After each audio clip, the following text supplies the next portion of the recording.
tired of ads crashing your comedy podcast party? Good news. Ad-free listening on Amazon Music is included with your Prime membership. Just head to amazon.com/ad-free comedy to catch up on the latest episodes without the ads. Enjoy thousands of Acast shows ad-free for Prime subscribers. Some shows may have ads. The Two-Footed Podcast is brought to you by EPLindex.com and our presenting sponsor, Liberty Shield. Liberty Shield is a VPN provider. A virtual privacy network allows you to go online, change your location, access things you're geo-blocked from, while keeping your data safe. So, as an example, if you are a UK expat and want access to BBC iPlayer to watch Match of the Day, or ITV Hub, or all four, but you get that message that says this content is not available in your location, a Liberty Shield VPN gets you around that block, allows you to watch whatever you want on those services while also keeping your data safe. And it goes further than that. It allows you to open up Netflix's entire library by just changing your IP address. Liberty Shield is the #1 rated VPN provider on Trustpilot with 5-star ratings across the board. So go to libertyshield.com right now, use the code EPL25 and get either the hardware package or the software package. The hardware package is a router that you plug into your existing router, and any item you want to change the IP address on, be it your phone or your television, you connect that to the new Liberty Shield router. All other items can remain connected to your existing router. There's also a software package which is instantly downloadable to your device and you can get using straight away. Again, libertyshield.com, EPL25 for 25% off at checkout. We're also brought to you by Home of Hopcroft, a giftware and homeware company located in Scotland but shipping worldwide. Check out homeofhopcroft.co.uk and do check out the EPL Index and Anfield Index shops, which you'll find on Etsy. Use the codes EPL10 or RED10 for 10% off at checkout. And lastly, do remember to check out A Tad Predictable, hosted by Tadiwa. That podcast is on this feed before every Premier League match week. And then the EPL Roundtable, hosted by Kevin DeVries, on its own EPL Roundtable feed. So just search EPL Roundtable in your podcast device. And that's out after every match week. Now, on with the show.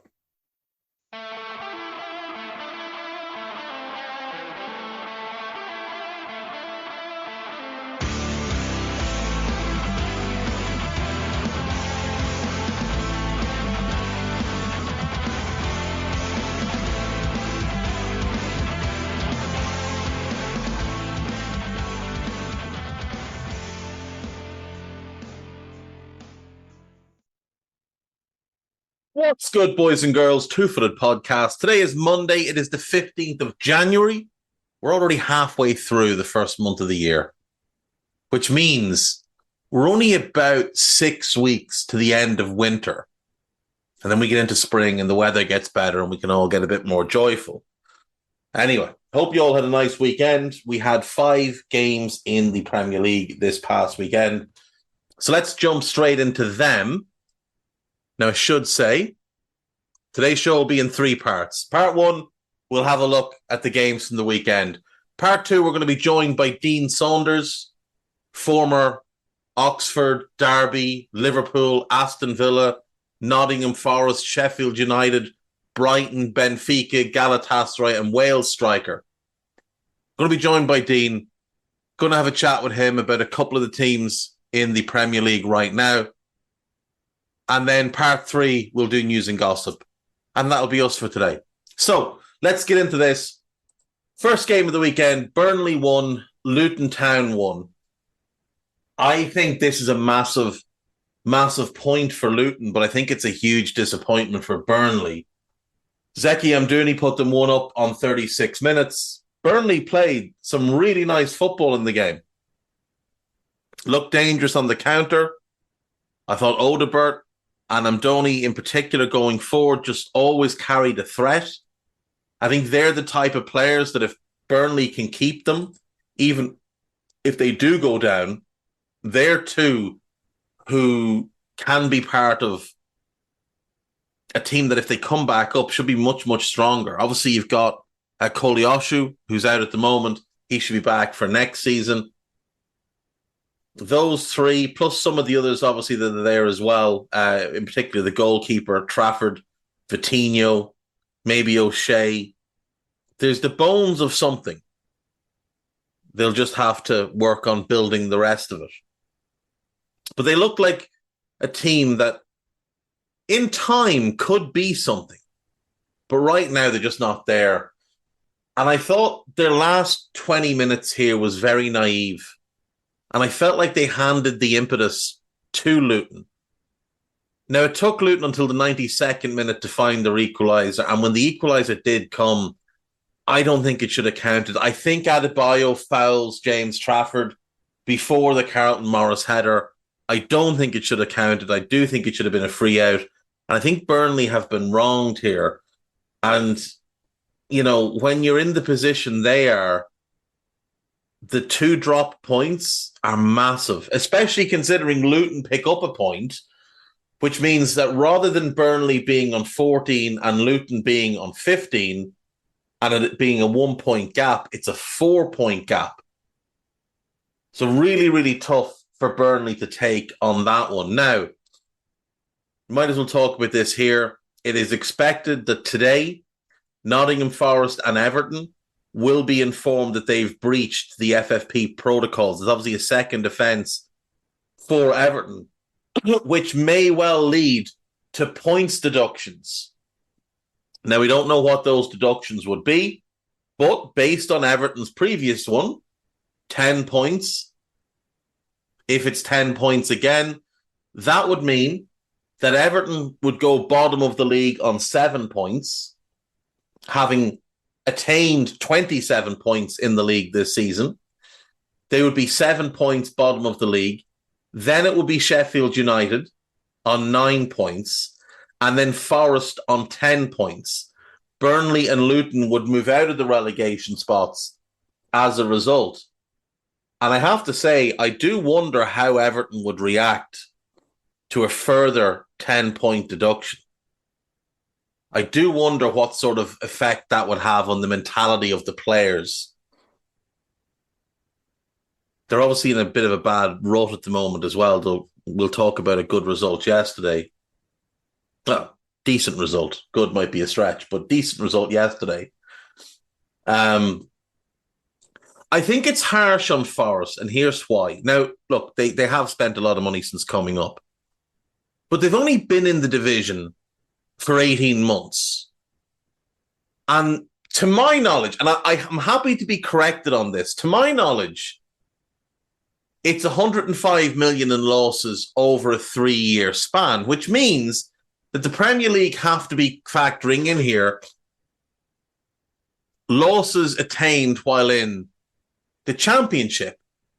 Now, I was of the view that those didn't count towards your Premier League profit and sustainability.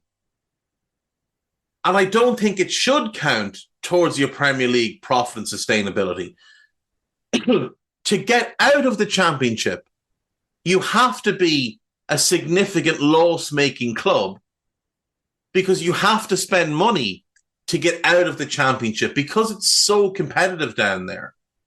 The only time it's easy to get promoted, easy is a stretch, but the only time it's really possible to get promoted from the Championship to the Premier League without making significant losses is when you're a newly relegated side from the Premier League and you get parachute payments and you can sell players who've been Premier League players and potentially bring in quite a lot of money.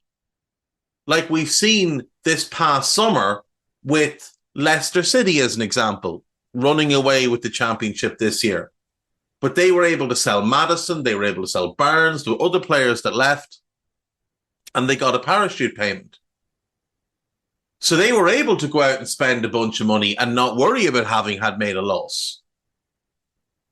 But a club like Forest, who were in the Championship for a long time and had obviously been in League One for some years as well, like they have to make a loss They just have to. There's not enough money coming in the door for them to be a promotion contender without making a loss. So what you're really saying by punishing a club like Forest for spending to get into the Premier League and then spending to stay in the Premier League is, well, we don't really want you in the Premier League. Don't bother being ambitious. Don't bother trying to get promoted. Don't bother trying to stay in the division. Now, look, you can point at a club like Luton who haven't spent big money at all, but I would bet Luton made losses in their championship seasons because that's just how it is.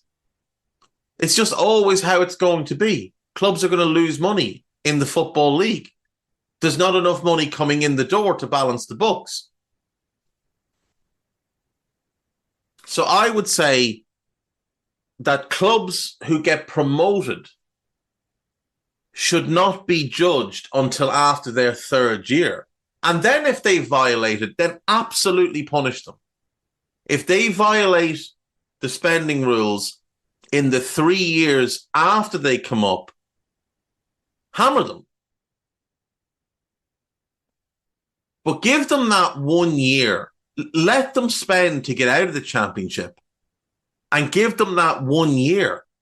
And look, if they get relegated back down after a year or two, then factor in that first season back and their last 2 years in the Championship. So Forest, for example, if they got relegated at the end of this season, then let's see how their finances look at the end of next season. Take that 24-25 season and the last 2 years they were in the Championship, stick that together.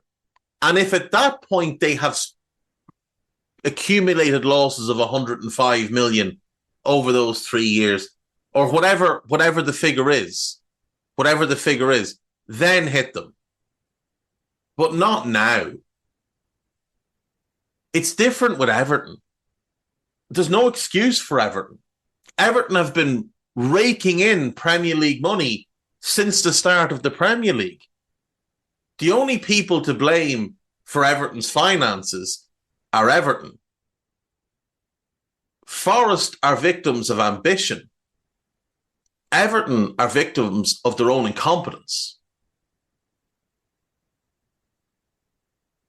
And I don't just say that as a Liverpool fan wanting to see Everton punished. I believe they should have been punished the last time. I think it would be incredibly harsh to dock them another 10 points when they've done so well to lift themselves back out of the relegation zone, having had that 10-point deduction. I just think it would be completely wrong to hit Forest in this regard. Now, see a lot of people whinging and crying, oh, what about City? What about City? How is it that these clubs are getting done so quickly, but City aren't? Folks, take a moment, take a breath, then take an hour and go and read up on the City case. It's much more complex. It's much more wide-ranging. This is very straightforward. This is one rule that's been broken. One. For City, it's 115 charges on however many rules. It's also not something that's happening in the here and now. These are historic charges dating back over a decade. So, very, very different case, far more complex. And City aren't facing a points deduction. Like, the punishment for what City did, if they're ruled against, is not a simple 10-point deduction. It's expulsion from the Premier League. It's titles being taken away. It is being wiped from the history of the Premier League and the future of the Premier League. What City could face could be the end of Manchester City in some ways. Because, I don't know, if they were to be booted into the National League, I don't know that these owners are going to stick around. And who's going to want to buy the club at that point? And there's nothing that guarantees that if they did get promoted back to the level of the Football League, that the Football League would accept them. So just stop trying to compare apples to oranges. It's really not. It's not the same at all. Moving on. Chelsea won, Fulham 0. Yet another uninspiring performance from Chelsea. Cole Palmer with the only goal of the game. Just on the brink of half-time, Sterling picks the ball up, right side of the penalty area, cuts back in. It is a penalty. Issa Diop catches him. No question. Palmer steps up, and he's very good from the penalty spot.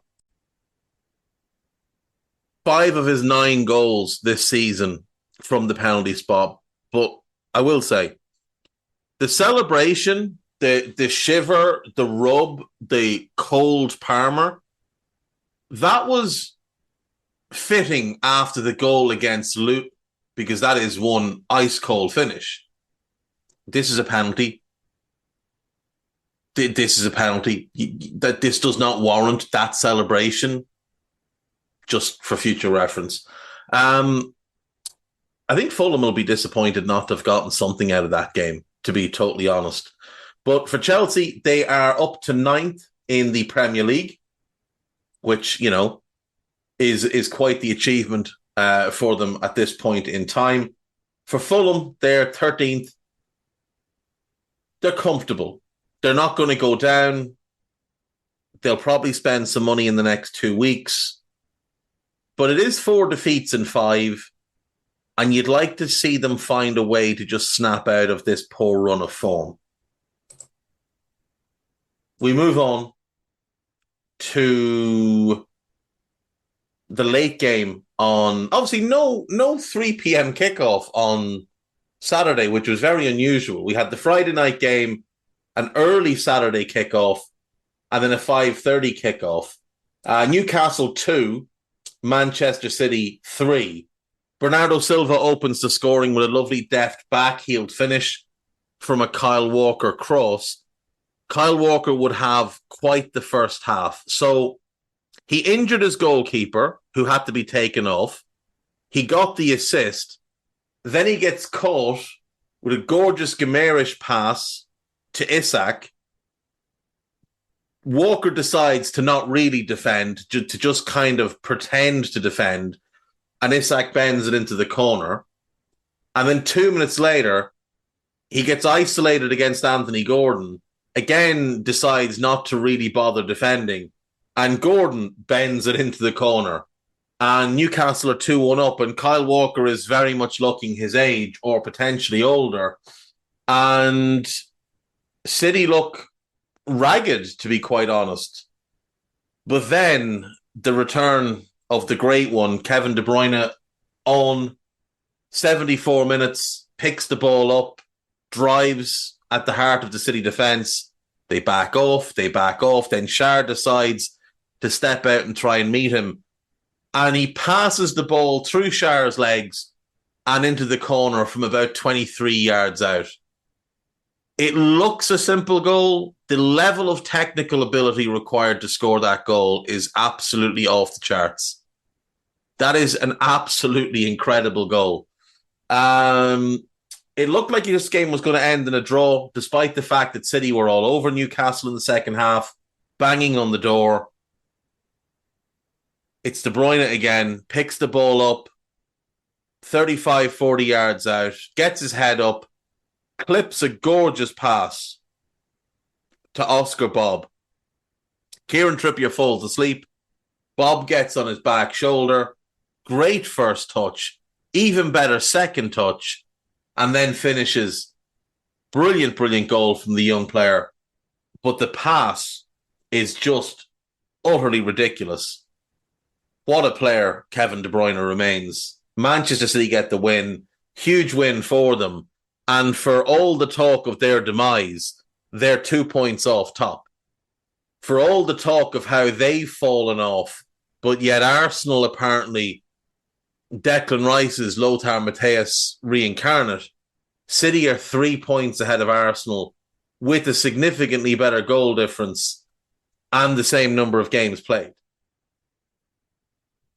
So you can talk the talk. Everybody likes to talk when they're ahead. All the fan bases get very excited when their teams are top of the league for a brief time in November. But when it comes down to it, winners win. And that's why City are favourites to win the league. It's why the team most likely to challenge them are Liverpool. And why Arsenal are more likely in a battle for fourth than a battle for first. For the Toon, it's 4 straight league defeats. And they went out of the Champions League, and they went out of the League Cup. Now, they did beat Sunderland in the FA Cup, and their FA Cup 4th round draw is away to Fulham, so they will be favourites in that. But it's still not an easy game.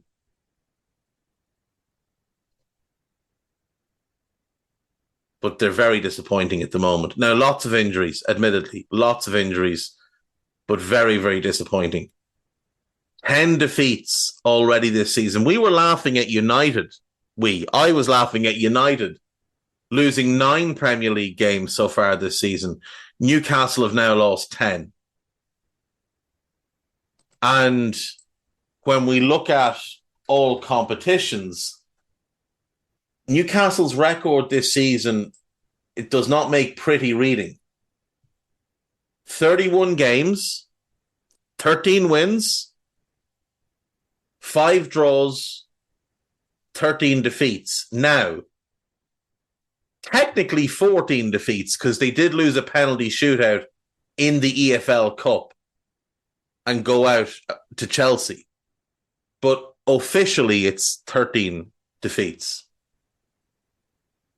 But that's not good. Now, the one thing they have going over United, who are obviously similarly dreadful across all competitions, is at least they can score goals. They've got a plus 15 goal difference across the season so far. I think United's is still in the negative. Two need to get this sorted and get it sorted quickly. Wolves are a point behind with the game in hand. Bournemouth are 4 points behind with 2 games in hand. Now, Bournemouth's games in hand are home to Liverpool, which will be very tough, and home to Luton, which you'd expect them to win. Wolves' game in hand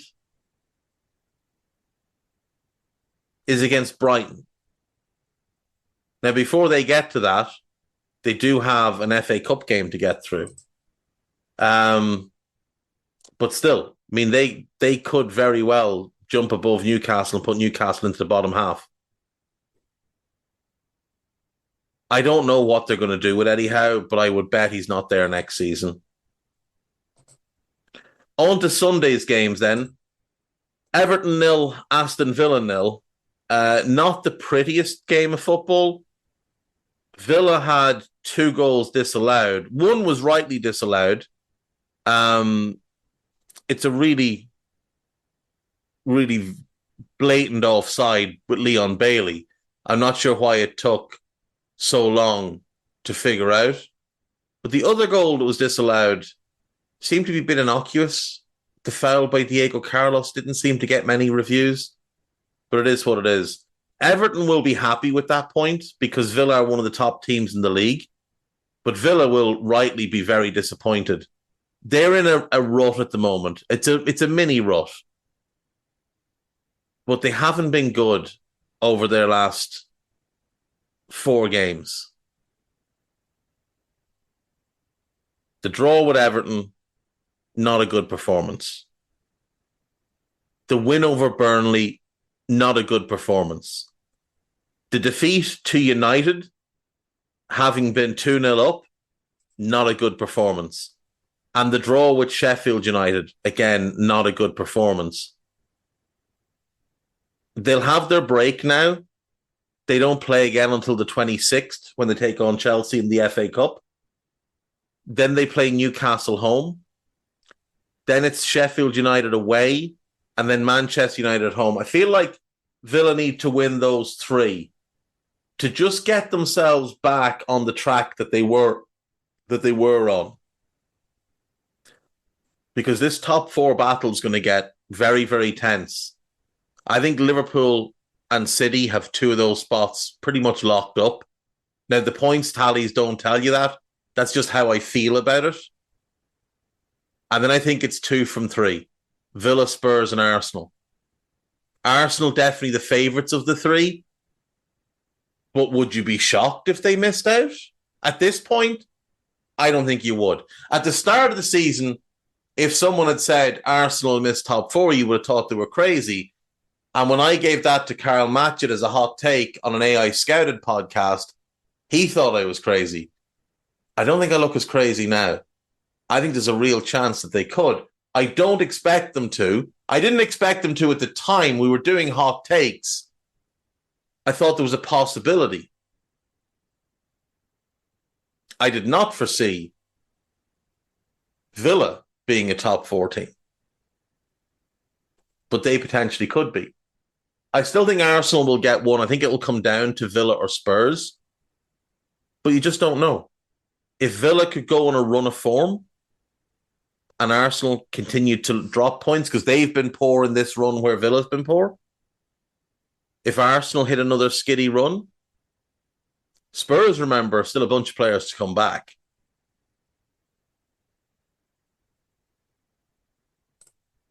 Everton are 17th, 4th from bottom. Villa are 3rd. Villa should have won that game. And Villa will know they should have won that game. But Everton defended pretty well. And they got what Sean Dyche was looking for, which was a draw. Final game then, Manchester United 2, Tottenham 2. United really should be embarrassed by their performance here. If you want to go and check my Twitter, at HendrickD82, I've retweeted a pass map showing United and Spurs. And you see Spurs and you see a lovely balanced approach. You see United's. It's the weirdest thing I've ever seen in terms of how a team played the ball. United were at home here. They had 36% of the ball. They had 9 shots with 2 on target. They scored from both. The only other decent chance they had, McTominay headed over. Spurs had 16 shots, 6 on target. They had 64% of the ball. They had 13 corners to 3. And that's a Spurs team missing all 3 starting midfielders, Bissouma, Sarr, and Maddison. Missing Kulusevski and missing Son. You're missing 5 of your front 6. And you're still able to go to Old Trafford and dominate like that. And you look at the Spurs bench, he brought on Dragusin for his debut, brought on Bryan Hill, brought on Emerson Royal. Dragusin and Emerson Royal are defenders. Bryan Hill was the only attacker whose name you knew on that bench. Iago Santiago, cool name, don't know anything about him. Jamie Donnelly, don't know anything about him. Alfie Dorrington, no idea. He had bare bones, and they went there and outplayed United and should have won the game. United went 1-0 up through Rasmus Højlund on 3 minutes. It's a really good finish. Like, we should give the lad credit. It's a great finish. An absolute rocket into the top corner after Rashford had overplayed and Adoiji had nicked the ball off him. It broke to Højlund and he buried in the top corner. Richarlison equalised on 19 minutes with a flick on from a corner. Marcus Rashford put United 2-1 up on 40. Really nice finish. Really, really nice finish from Rashford. And then Bentancur equalised just into the second half. An assist from Timo Werner, who we'll describe it as a mixed bag of a game, to be kind to him, but he got an assist and that'll help his confidence. Great finish by Bentancur. Just drifts beyond the defence. And a brilliant finish past Onana. Romero nearly broke the crossbar with a header. Spurs had a couple of other decent half chances. I felt like they should have won the game. The positives for United here, I don't know if you can call them positives because, Casemiro was on the bench, so at least he's pretty much back. And Lisandro Martinez came off the bench. So the gnome has returned to be very, very angry. And he'll be angry when he sees the dross that he's playing with. United sit 7th in the league, 1 point ahead of Brighton and Chelsea. A game played more than Brighton. Like I said earlier, Brighton's game in hand is home to Wolves. They're 2 points behind West Ham, who also have a game in hand, and their next game is Sheffield United away. Next league game, I should say. Spurs are 5th, level in points with Arsenal, though they have played a game more. They'll be disappointed not to have won this one and lifted themselves above Arsenal. But I think the fact that they're still so close to top 4, given the horrendous injury luck they've had, I think that's massive for them. And I expect a strong last 17 games from Tottenham. I think Tottenham will end up in the top 4. I think Villa are the team most likely to miss out. I'd love to be wrong. I'd love Villa to finish in the top 4. I think it'd be an incredible achievement given where they were when Emery took over. Did you know that Aston Villa had not drawn a game 0-0 under Unai Emery before the weekend? That's bizarre. Chew on that one while we take a break. When I come back, I'm going to be joined by Dean Saunders. See you after this. Tired of ads interrupting your gripping investigations? Good news. Ad-free listening on Amazon Music is included with your Prime membership. Ads shouldn't be the scariest thing about true crime. Just head to amazon.com/ad-free true crime to catch up on the latest episodes without the ads. Enjoy thousands of Acast shows ad-free for Prime subscribers. Some shows may have ads. Okay, delighted to be joined on the line by Dean Saunders. So, Dean, thank you for the time this morning, and I want to jump straight in. You played for 5 teams during your career that are currently in the Premier League. So I want to start with one club that was vital in the early days of your career. What have you made of the growth of Brighton over the last couple of years? Because obviously we've seen this meteoric rise, and they're now a team playing in Europe with some of the most exciting young players around. What's that been like from your perspective, knowing what it was like there before Tony Bloom? Well, yeah, I've got to go back a bit because obviously I started at Swansea, and my sort of first thoughts and my first thing I seen in football was John Toshak was the manager of Swansea. I was 15, 16, 17, 18, 19. So I watched Swansea with John Toshak as player manager going 4th division, 3rd division, 2nd division, 1st division, top with 6 games to go. So in 4 years, John Toshak took the team up to that point. I was like a young player watching Alan Curtis, Bob Latchford, Robbie James, Jeremy Charles. You know, I watched that team. So eventually I was at like a Premier League club. Swansea were flying. And then I done my ACL in my left knee. So I didn't play for 2 years. I ruptured my cruciate, and they didn't know what it was at the time. So I got John Bond took over. Toshak left. John Bond took over, and I got John Bond released me. So I went to Cardiff on loan, first of all, and Alan Durban released me. So I just got released by Swansea and Cardiff, and I just got over my ACL, and I got a phone call to go to Brighton. And I'll never forget, I had a Ford Capri Sport car, and there was no sat nav. I just got a map. Where's Brighton? So it was 4 hours away. So I was driving on the M4 on my own on the way to play for Brighton on trial. I was only going on trial. Chris Catlin was the manager. So while I was going past Porthcawl, the steelworks at Port Talbot, there was like, I know this is a bit random, but there was like a works van in front of me with an open back, like a transit with an open back, and a watering can, you know, one of them old steel watering cans, flew out the back of the wagon. And it was, you know, when you're on the motorway in the middle lane and you can see it bouncing towards you, and it hit my windscreen on my car, shattered my windscreen. So I pulled over. Luckily, I never crashed. I pulled over, pushed the glass out so I could see. And imagine, and there was no mobile phones. So what am I going to do now? So I pull off the motorway in Port Talbot. I drove to like a garage somewhere and I said, look, I need a new windscreen. And they repaired my windscreen. And then I kept going and I eventually got to Brighton. And obviously there was no sat-nav, so I didn't know where the football ground was, but it took me to the beach.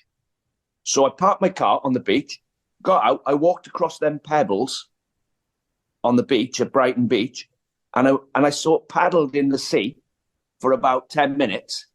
And then I went back up and there was like rock shops. And I went in the rock shop and I said, can you tell me where the football ground is? And a bloke had to obviously got a pen and paper and draw me a map to the Goldstone ground. So I went there on trial and they were in the championship. And I've got a knack of remembering teams. And the team I played in was Perry Digweed, Chris Hutchins right back, who was at Bradford with Paul Jewell, Dennis Pearce, left back, Steve Gattin, Eric Young, Danny Wilson, Dennis Mortimer, Kieran O'Regan, Justin Fashanu, Terry Connor, Mick Ferguson, Steve Penny, and me. That was the team. And we were playing in the championship. And I got in the team. Luckily, I got a contract, 60 quid a week. I got in the team. And I think I scored 7 goals in the first 10 games, something like that. I was like, and 3 months after I got released from Swansea, it's like 3 or 4 months, the manager of Wales, Mike England, rung me and picked me to play for Wales. So when I'm managing now and I'm releasing players, which is the hardest job, when you have to pull an 18-year-old in and tell him, sorry, I can't give you a contract. I tell him my story there about how I got released. And John Bond was wrong. Alan Durbin was wrong. And I fought my way back. So I didn't give up, fought my way back. And Brighton gave me the chance at the Goldstone ground to like revive my career. So I'll never forget that. And then obviously they run into money trouble. I went to Oxford in the Premier League. Danny Wilson went to Sheffield Wednesday. The two, Terry Connor went to Leeds. So they sold the players they could to raise some money. And then I was looking from afar as I was at Oxford a couple of years. Then I went to Derby. Then I went to Liverpool. And looking back at Brighton, they started falling and falling and falling, and they ended up in the With Dean Stadium. And I just couldn't believe it. Such a great club. I thought they're going to go bankrupt. They're going to go out of existence soon. And I think they were only a couple of games away. And then the Bloom family have taken over. Tony Bloom and his brother. I know him well. Actually, Tony Bloom's brother, I used to go to Brighton Dog Track 3 times a week. I knew every single greyhound that run at Brighton Dogs. That's what I'd done with my spare time. You know, when you're 19 and you're in a town on your own, yeah, to go to the dogs. And he used to come with me. So we still speak now after all them years. And then I seen Brighton start climbing, and I'm so pleased now. You know, they've obviously Graham Potter done a great job. He got them playing the style of football. They got a new stadium. The football they were playing was great. They found a way of recruiting players to replace the ones that are getting poached by all the top clubs. And that's always going to happen with Brighton. De Zerbi's gone in there now. He's doing the same thing. Tony Bloom was a professional gambler. Yeah. And he works on, as you know, percentages and stats. And the likely outcome and the odds of this happening, the odds of that happening. And whatever he's been doing behind closed doors, it's worked because they've pulled players. I mean, you watch Brighton on Saturday, they've got a player playing, I've never heard of him. Yeah. Another one. Who's this one? Matoma, Casado, Class, McAllister. We'd never heard of these players. But De Zerbi, I think, looking at the team they've got now, there's Man City and Brighton are the only two teams in the league, for me, that can play out from the back and it works. It actually works. Yeah. The rest of them think they can do it and just keep giving goals away. It's like the rest of them always have that one weak link that teams can press onto and take the ball off. But with Brighton and City, because of how they're coached, because it's so innate with those managers, all of the players, like Jason Steele, was struggling to get games in the Championship, and now he's starting for Brighton, and he looks perfectly at home playing out from the back because the manager has ingrained that in his mind. Like, you can do this. This is something you should do. This will further your career. And like you said, you look at some of the players, like Karol Matoma, they signed him for $1.5 million, $2 million. None of us had heard of him. Caicedo out of Ecuador.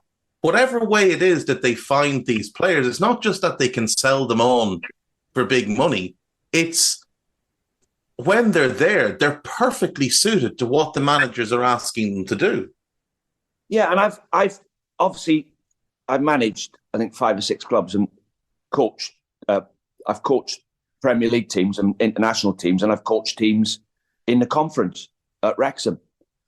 And the secret, if there is a secret, is to sign good players and get them to work hard. Get them organised, keep the discipline. That is the secret of football. So obviously when you're down in the conference and you're trying to sign good players, it's really difficult if you've got no money. If you've got a lot of money, you can sign good players who can deal with the ball. So if you give them a plan to play out from the back and they can't do it because you think that's the way to play football, I watch teams and I can tell you can only do what the opposition let you do. Yeah. So I explained to the players, like the manager of Brighton, De Zerbi, they have a way, they're going to play out from the back and they have plan A. So they've got the 2 centre-backs split, the goalkeeper gets the ball, Lewis Dunk gets on the ball, the 2 centre midfield players, if you watch them the next time they play, this is how well drilled they are. The 2 fullbacks push on, the 2 centre midfield players, they wait till the opposition's front 3 start trying to close down Lewis Dunk. The minute they step towards Lewis Dunk, Brighton's 2 midfield players step towards the ball. So they bounce, and Lewis Dunk bounces the ball around their front 3. So they cut 3 players out the game before they actually start the next phase. If the opposition plays 6 up front, I'm exaggerating now, if the opposition plays 6 up front, I say to the players, are you still going to try and play out from the back? Because that's not the most intelligent thing I've ever seen a football team do. They go and they look at you and they go, no, obviously. So what we're going to do? Just kick it over them. Yeah. So that's not a long ball. That's the right ball to play. If they want to play 6 up front and their back 4 push up on the halfway line and cram you into your own half, you've got to kick the ball over the top of them. And we've got to have willing runners like Liverpool have got. Yeah. And Matoma, they are prepared to run in behind without the ball. So De Zerbi has gotten that well drilled that if the opposition do this, we'll do this. If the opposition do that, we'll change it and we'll do this. And I think Man City and Brighton are the 2 teams. And when you look at Brighton's player, when they leave Brighton, they don't look the same player. Because now, I mean, you look at Casado at Chelsea, he's not playing in that system De Zerbi's got. Yeah. Where they all know when you go, like Matoma knows, as soon as the fullback runs forward, he has to go inside. They're all programmed where to go. So they don't just make it up on the spot. It's like NFL football. Yeah, it's like a read and react offense, isn't it? Yeah. Like what I love to see is those Brighton centre backs putting their foot on the ball, and like you said, waiting then for those forward players to press onto them, and then making the decision from there. And if they don't press on, they'll play it sideways and they'll draw you in and they'll wait. And then, like you said, it depends on what the opposition do. Then they're making their decision. And every single thing from that first pass out, they already know because they've already worked on it, where we're going to go. So Dunk plays it, let's say, to Veltman. Veltman finds a midfielder. That midfielder doesn't need to think, where's this ball going? He knows Solly March is dropping in. I can give it to him. I can turn and give it to my mate here. Or I've got that long pass to Matoma, who, like you said, is making that run behind the fullback. So everything becomes a lot easier for them. And that's why they don't get caught as easily. Yeah, it's the most difficult way to play football, obviously, because when you're going well, everybody wants the ball. Yeah. Everybody's shown for it. They're not losing the ball. When you've not won for 6 games and you've got 40,000 people, home fans ready to have a go at someone, are you still going to show for the ball? Because there's bravery tackling and there's bravery of, give it to me. Now, the best players I ever played with, and if you play for a big club, you have to be like this. It comes with the territory. If you play for Man United, you can't hide at Old Trafford. You've got to have the moral courage to actually get on the ball. And honestly, I'm in dismay every time I watch Match of the Day. I see some teams just beating themselves, trying to play football out the back with players who can't do it. If I put a non-league player in Brighton's team now, every time the ball went to him, they'd steal it off him. Yeah. It's horses for courses. You've got to have players who can actually deal with, you look at Thiago at Liverpool. You try and close him down and he just rolls away from you. Yeah. He'll never get the ball off him. And you'll find the best players, Man City's players, you can't get the ball off any of them. It's very rare they give the ball away cheaply. And if they do give it away 2 or 3 times, he brings them off. Get off. I've got players better than you on the bench. But Brighton, for me, they play the best type of football where it's like intelligent playing out from the back. And I have to say, Lewis Dunk looks like, for me, he looks like a starter for England. I don't see any reason why Harry Maguire's playing in front of Lewis Dunk. No, especially when Maguire can't get a game at United a lot of weeks. It is a strange one. So it'll be one to watch for the Euros. You mentioned Thiago, and I do want to jump to Liverpool. So you obviously joined them for a big fee when you left Derby. You arrived there with the pressure, the big fee, and you're a striker, so you were always going to be judged on goals. So what do you make of Darwin Núñez, who, like, say, this season, for example, the goals aren't exactly flowing the way he would hope, but he does have 8 in all competition, but he leads the team in assists, and he does seem to find a number of ways to contribute to winning games other than just scoring.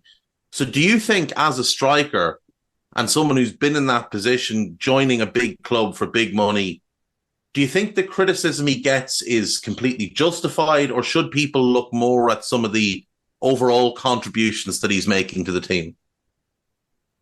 I think everyone who's watched him play football, including us, and I think we'll all come to the agreement,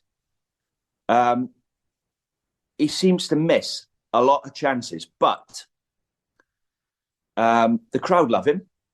Everybody likes watching him play. And we all think, I'm reluctant to criticise him because I think he's got a hat-trick. He's got a hat-trick round the corner of unbelievable goals.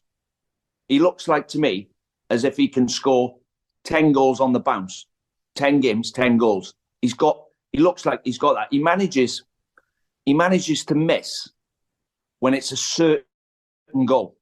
And then he'll score a brilliant, like the one he scored, the last goal he scored where he bent it in the far corner against Burnley, I think it was. But he's an example to every striker. And all the strikers I've ever managed is, I say to them, what's your job? What's your job in the team? Including me, this is, what's your job? The answer, score goals. Yeah. If you don't score goals, play in midfield. That's why they play in midfield, because they can't score.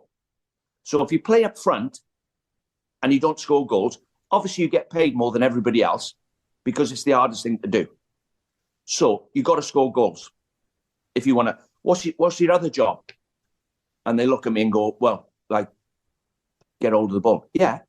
When we need you, when we're defending and we hit the ball up to you, we need you to get hold of the ball for us. We need you to pressurize their defenders. We need you to win flick-ons. We need you to come back sometimes and defend for us. That's your job. That's it. If you're lazy, you can't score goals if you sat next to me on the bench.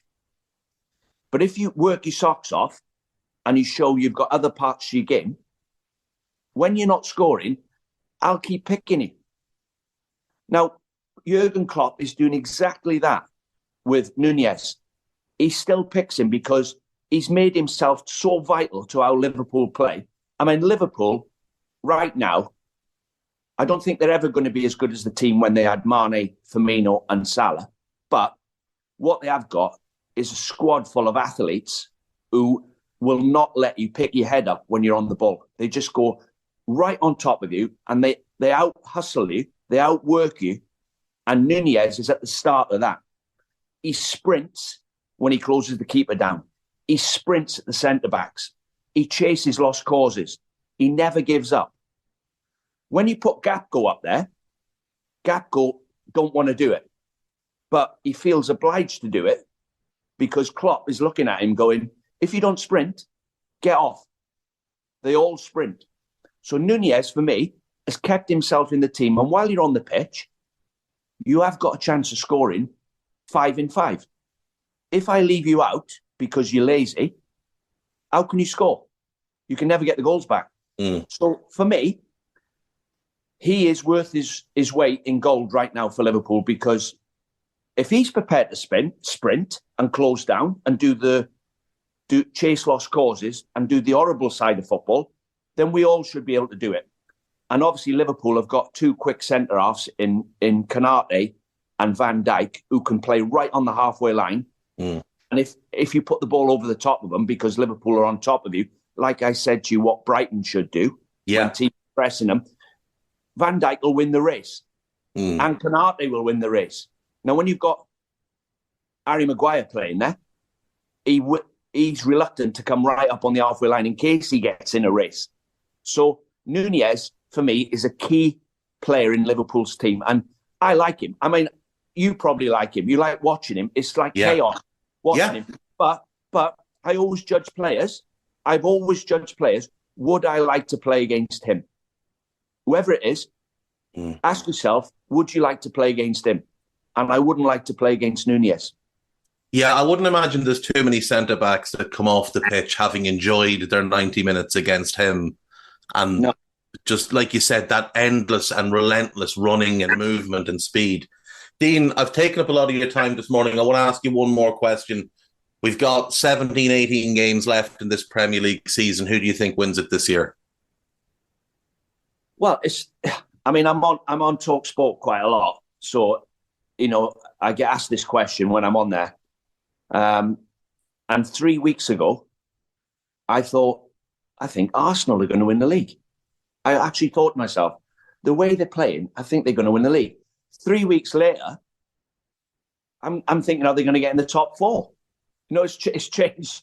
It's changed that quick. I think Man City getting that result against Newcastle under Bruyne fit, massive result. Liverpool are winning games without actually playing Man City football.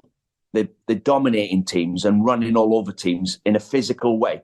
Hard to play against Liverpool. You're in a battle. So I think it's between Liverpool. It's obviously between Arsenal, Liverpool, Man City. But I just think Man City they just know how to do it. And I've changed my mind from Arsenal. I'm now going to say I think Man City will win the league. Yeah, that's kind of where I am as well. There's just that innate knowledge of having done it the last 3 years in a row. Yeah. Yeah, and 3 weeks ago when they said that about Arsenal, I thought, well, last year, nearly winning the league last year, you learn from it. You get a bit of success. Now you know what to do. You're playing at home against Luton Town, say, or you're playing against Crystal Palace at home. you can't score, but don't panic. Somebody in our team will eventually know where to go to score a goal. And that's what top teams do. They don't panic. Man City know they're going to beat you. Look at that game the other night against Newcastle. De Bruyne's pass, and the lad Bob, we've never heard of him. He's like scored a goal. If Ronaldo had scored that goal, we'd have been going like, what a goal. When he's just moved it between his feet and side-footed it past the keeper. So, obviously, De Bruyne, I don't know how long Haaland's going to be out. They obviously miss him, like 52 goals last season. But it's hard to say anything. Well, it's going to be between Liverpool. By the way, I played for Aston Villa, and they're going along nicely as well. Yeah. I just don't think this squad, if Ollie Watkins gets injured, I don't think this squad's good enough to win the league.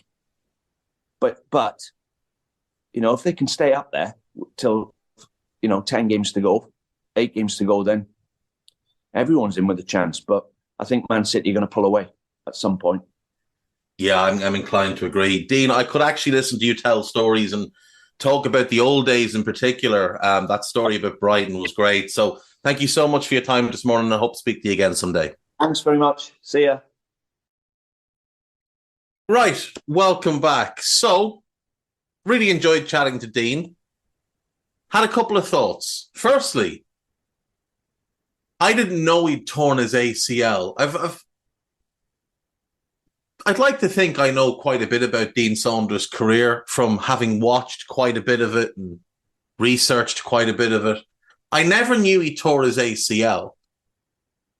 And if you think about how many players, not just in football, but in American sports and rugby, tore their ACLs in the 80s, and that was end of career. Like, that was a career-ending injury back then. And for him to do that at such a young age, and then go on and have the career he had, it's a pretty impressive achievement. I really enjoyed listening to the story about Brighton, I have to say. And he did tell me afterwards it's the first time anyone's ever started an interview by asking him about his time at Brighton and Brighton on a whole. And we were laughing about how, the guy having to draw him a map. We forget how easy things have become for us today when you can just put an address into your phone and your phone will direct you to the front door. Wasn't always that easy, kids. It wasn't always that easy. Sometimes you'd be in the car and you'd get assigned map duty, which meant holding this massive map that you were too small to actually hold and trying to figure out where you're meant to be going. That was summer holidays when I was a kid. He did also give me quite a fun little quiz question. So if you want to ever ask one of your mates who thinks they know football and stump them on something, who is the only player to play for 4 clubs who've won the European Cup and not win the European Cup himself? And the answer is Dean Saunders. Liverpool, Villa, Forest, Benfica. 4 European Cup winning clubs, but he does not himself have a European Cup. I really enjoyed chatting to Dean. He's a really nice guy. I could listen to him tell stories of the old times for hours. If you want to hear more from Dean, go on YouTube and just put in Dean Saunders, Bruyne Clough. And that story will have you howling with laughter. It is brilliant. Absolutely brilliant. So hopefully we'll have Dean back on at some point in the future. Right. We can jump into the news and gossip. Obviously, we've covered the bit about the teams that could potentially get hit for violations of the profit and sustainability rules. Sagiv Yehezkel, an Israeli footballer in Turkey, is facing the sack for hostage plea. An Israeli footballer faces prosecution and the sack from his club for showing solidarity with the hostages taken in the October 7th Hamas attacks. Sagivia Heskel, who plays for Antalyaspor, held up a bandaged hand that read 100 days, 710. Personally, I do think these hostages should be released. Why are you holding hostages? Let them go. At the same time, I would say to the Israelis, stop bombing where the hostages have been held and, come to a resolution. Israel are not willing to come to a resolution. That's why we still have this situation. But I don't believe this player should be sacked for this message. I think that would be a step too far. I certainly don't think he should be prosecuted either. Sean Dyche has said he is unaware of possible new financial charges. I don't believe Sean Dyche when he says that. Mohamed Salah salvages draw for Egypt against Mozambique. We'll talk more about the AFCON and the Asian Cup tomorrow. 10-man Girona go top of La Liga after draw at Almeria, but that's a bad result for them because they had the opportunity to go 3 points clear while Real were busy playing Barcelona in the Super Cup. Real beat Barcelona 4-1. Vinicius Jr. with a first half hat-trick. Lewandowski scored when it was 2-0, but then Vinny scored again. Rodrigo made it 4-1. Arejo was sent off for a second yellow card. And Real won very, very comfortably in the end. What else have we got here? Let's see. Check in with some of our journalistic friends and see what news they have for us. Right, David Ornstein had the news that Everton and Nottingham Forest are expecting to be informed today that they've been found in breach of the profit and sustainability rules for 3-year cycle to June 2023. Sevilla have reached provisional agreement with Manchester United to sign Hannibal Mejbri on loan. Deal expected to have a buy option, €20 million, including add-ons, and a fixed buyback clause. 20-year-old set to travel for medical as clubs work to finalise details. I don't think United should be selling Mejbri. I know he's got limitations, but if they had players with his attitude and his work rate, I really do think they'd be far better off. Renato Sanchez remains one to watch in the next 2 weeks. AS Roma still want him to find another club. He's on loan at Roma from PSG. It hasn't gone well. PSG would have to find a new loan for him because they don't want him back. Al Hilal and Olympique Marseille are checking documents for Renan Lodi deal. It's a loan with an obligation to buy. So basically a permanent transfer, but no money been exchanged till the summer.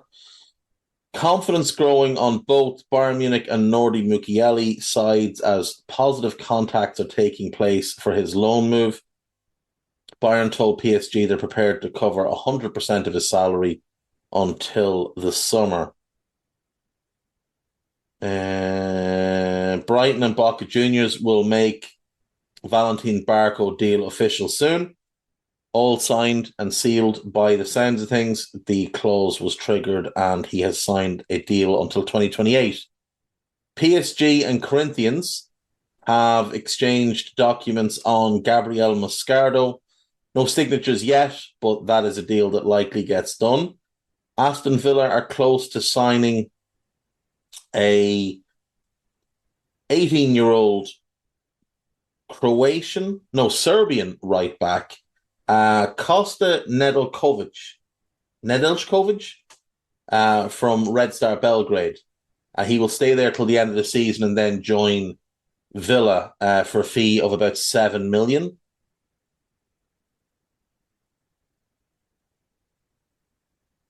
Deco has come out and said that Barcelona cannot sign anybody at the moment. That's the reality. And that Xavi has the full confidence from everybody at the club and there will be no change of manager. Xavi himself said he keeps trusting the project and trusting himself. Okay. Anderlecht have made a bid for Philip Helander. Did he play for Rangers at one point?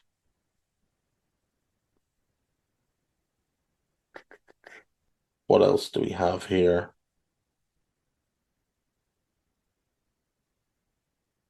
Bayern Munich's director of football has said that it would be great for Bayern to keep Jamal Musiala for a very long time. He's a special player.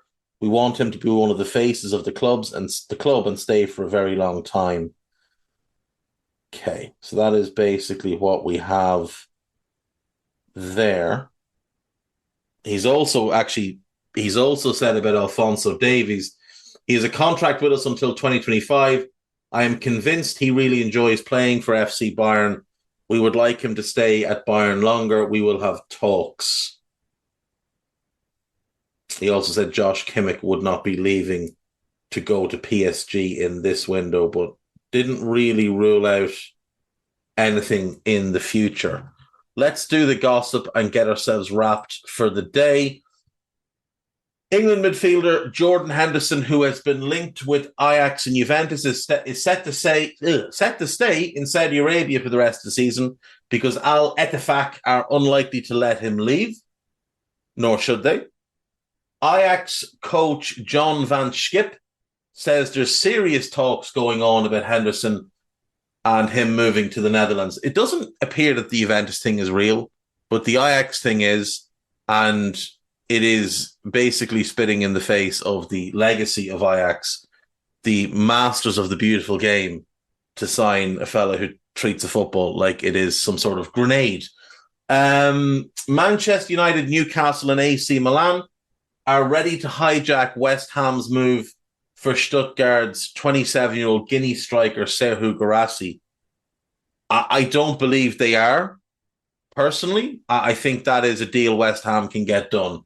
Liverpool, Real Madrid and Paris Saint-Germain are interested in Lille's 18-year-old French defender, Lenny Yoro. Massive, massive talent. Brighton have completed the deal for Valentin Barco. Anthony Martial is ready to reject interest in Saudi Arabia because he would prefer to stay in Europe, with West Ham, Inter Milan and Fenerbahce interested in the 28-year-old. No matter what way you look at it, you have to put him down as having failed at United. Most of it is not his fault, but some of it is. And you've also the fact he's now 28 years of age. He's been at United for nearly 9 years at this stage. He has scored 90 goals in 317 games, which is not great for a striker. He did score 1 goal during his loan spell with Sevilla. But when you look back at his United career, he's had 2 seasons where he's looked like living up to the hype. One was his first year there, and one was the 1920 season. Other than that, he has fallen well short of expectations. The reason I say it's not all his fault, or most of it's not his fault, is just look at who else has been there in that time and who has succeeded. Like, which of the players they've spent big money on has succeeded? Bruno Fernandes and then who? It's a list of one in the decade since Ferguson left. The other factor is his best position is left side of a front three, which is the same position as Marcus Rashford, and they never figured out how to play them together. So, it is what it is. Hannibal Mejbri to Sevilla. Chelsea and Arsenal will scout Ousmane Diomande at the AFCON. I'm not sure you benefit in any way from scouting players at the AFCON who are playing for the stronger countries. I think you benefit more scouting the lesser countries and seeing if any players are stepping up in caliber competition. Karim Benzema's future at Al Ittihad is uncertain after he missed training and was subsequently excluded from their winter training camp in Dubai, heading to Dubai for the warm weather training, I see. Tottenham, Arsenal and Fulham are ready to rival West Ham in a summer move for Santiago Jimenez. So are they going for Guirassy or Jimenez? Because it's the same outlet with both of those stories. More about Everton and Nottingham Forest. Liverpool are willing to sell Caoimhín Kelleher for 20 million this summer. They're not going to get 20 million for him, and have identified Anthony Patterson as his replacement. I don't really think that makes a whole lot of sense, to be totally honest, because I'd imagine Anthony Patterson would cost about the same kind of money you're going to get for Kelleher. He'll be 24 by season's end. He's not going to become Liverpool's first choice because of Alisson Becker. So he'd be signing on to spend his mid-20s as a backup goalkeeper. I don't think that's going to happen. And when you look at his weaknesses, distribution, communication, and handling on crosses, they're all vital for Liverpool goalkeeper. So I don't think that's in any way true. Napoli are interested in Trevoh Chalobah. Napoli are a mess. Trevoh Chalobah would hugely improve them. Sheffield United are interested in Chris Metham of Bournemouth. That could make sense. He's out of the team at Bournemouth, and they desperately do need help at centre back. That is one that could make sense. He's the rare example of a player that came through the Brentford Academy, because obviously they abolished their academy. Now they've reinstated one, but they're still rebuilding it. But Chris Metham, he's a decent player. Bournemouth's 29-year-old English midfielder Joe Rothwell is set to have a medical at Southampton before completing a loan move until the end of the season. That's a really good move for Southampton. Rothwell's a proven quality championship player, and Southampton are in the mix for promotion. Currently sitting third in the table, only 3 points behind Ipswich. And frankly, Ipswich have hit a bad wobble. Southampton have closed what was a significant gap. And right now, if you're picking one of them for automatic promotion, you'd probably pick Saints. 19 games left in the championship season, and it is squaring up to be a really good one. So we're going to talk about that more this week as well. Finally, then, Southampton are also targeting a loan for either Amad Diallo or David Brooks. Obviously looking to bring in a winger, left-footed right winger seems to be what they're looking for. I would imagine Diallo's an easier one to get. I would guess, but I could be wrong. But we'll leave it there for today, folks. Thank you, as always, for listening, and I will see you all tomorrow. Take care of yourselves. Goodbye.